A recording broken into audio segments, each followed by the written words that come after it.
Hey, what's up, boys? So in this video, we're going to be talking about not the new, I don't know why I keep saying new, but the unit VEGETA Awakened. This guy's actually a really strong unit that if you do not have, you absolutely need to get, because he is very good for not only playing through the story and a bunch of other modes, but also for AFKing too. We're going to talk about that in a future video. But anyways, boys, here's a quick shout out to my members. Now let's check them out. So it's a little bit strange that we're talking about this unit right now, since this unit has been in the game since the game released. But I think you should actually seriously consider getting this unit, because this guy is very good for not only AFKing, like legend stages, and also AFKing stuff to get like experience food, but it's also going to be necessary for a couple of macros that we're going to talk about here in the near future. So VEGETA, specifically VEGETA Super, and more specifically VEGETA Super Awakened. On placement, you have 4 max placements, and he costs 1,200. Very cheap,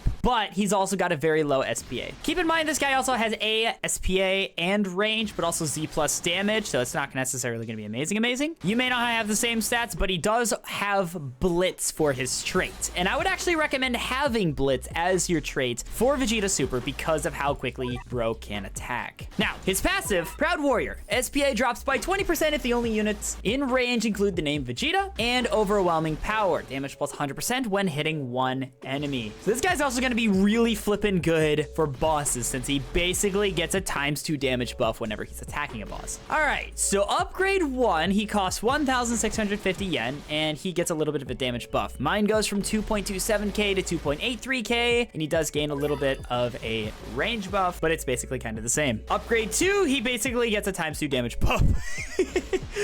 This costs 2,300 yen, and he gets the ability Gallic Gun. His SPA drops by like a little bit, and he does gain another range increase, and he gets another ability. So he goes from Splash AoE to a slightly larger Splash AoE. You thought it was going to change. He's basically Splash AoE for the entirety of it until like maybe the later ranges or something. Very fast. Very fast. Upgrade 3 costs 2,750 yen, and he just gets a little bit of a damage increase and a little bit of a range increase. Upgrade 4 costs 4,200. He gains a little bit of a damage increase and also gets a range increase. Pretty significant one at that. Now upgrade 5, however, is when things are going to get really fun. Upgrade 5, he goes to 5.19k damage, or at least a little bit of a damage buff in your case. My case, he goes up to this much damage, gets an even lower SPA, an even larger range buff, and he also gets the ability called Big Bang. This costs 5,000 and does a lot of damage. And it's multiple ticks too, which is nice. Does only 2 ticks, but I mean, hey, 2 ticks is better than like 1 tick, kind of.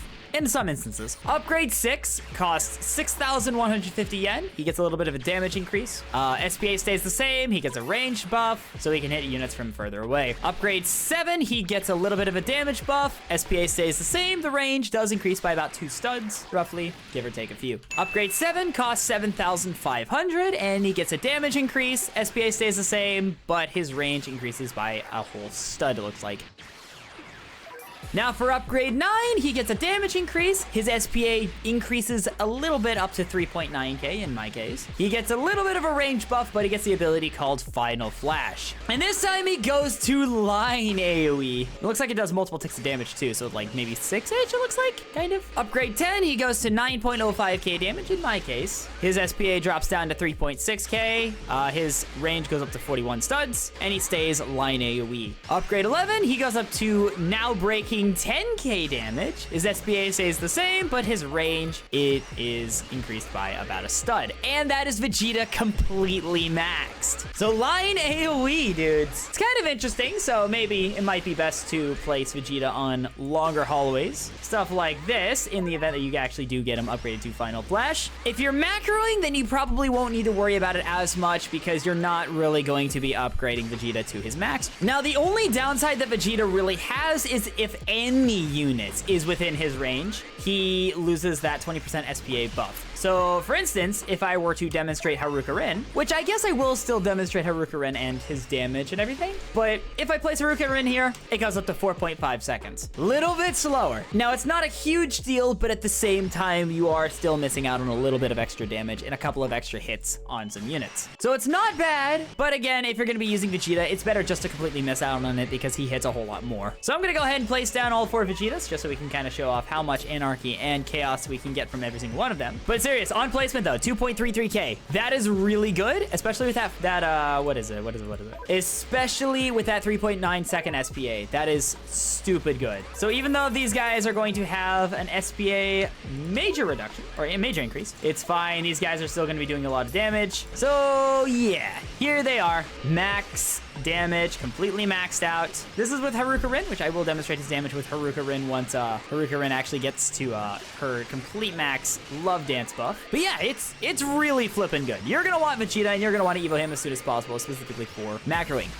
Hey, just jumping in here real quick to say that if you're enjoying the video, then make sure to not only like it, but also subscribe for more. Currently, I'm trying to hit 100,000 subscribers before the year 2024 ends. Okay, let's be honest, it's not happening. Even though we're probably not gonna hit the goal, either way, all support is appreciated. Thank you. All right, back into the video. All right, should be about 6 waves. Haruka Rin should have complete max out damage, and Vegeta's damage with Haruka Rin is 11.84k. Just under 12,000 damage per tick. Again, though, it is not recommended to use Haruka Rin with Vegeta, since Haruka obviously lowers that SPA pretty significantly, actually. 20% is really nothing to flip and laugh about. So if you're gonna use Haruka Rin, it's recommended to use her with all other units and move the Vegeta so they're not going to be having any other units within their range. So I'm gonna sell Haruka Rin, and yeah, they go down to 10k damage, but again, Vegeta already has that 100% damage buff whenever he's hitting one enemy, so he's gonna be really flipping good for bosses. What's even nicer is the fact that you don't have to do legend stages to evo Vegeta. In order to evo him, all you need is 80 Senzu beans, which you can get those from the story just by playing the story and by saving them. So boys, if you can, get Vegeta, awesome AFKing units. By the way, if you haven't checked out my Sung Jin Woo unit overview video, then make sure to go watch it by clicking on it right here. It was a lot of fun to make, and I think you guys are going to enjoy it a lot. And if you need a better unit, get him. Dismissed.